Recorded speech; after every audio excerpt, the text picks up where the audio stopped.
கிருஷ்ணர் வந்தாச்சு. நாங்கள் சாமி கும்பிட்டுட்டோம். எங்களுடைய கிருஷ்ணனை பாருங்கள் நாங்கள் எப்படி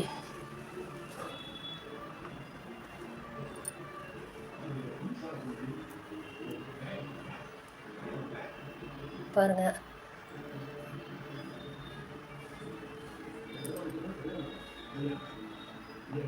அவருக்கு தேவையில்லை வெண்ணெய், பால், தயிர் எல்லாமே நாங்கள் வச்சுருக்கோம்.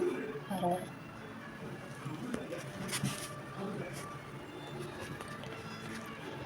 இந்த முறுக்கு, சீடை, லட்டு, அதிரசம், கார சீடை, எல்லடை இதெல்லாம் வந்து நாங்கள் கடையில் வாங்கிட்டோம்.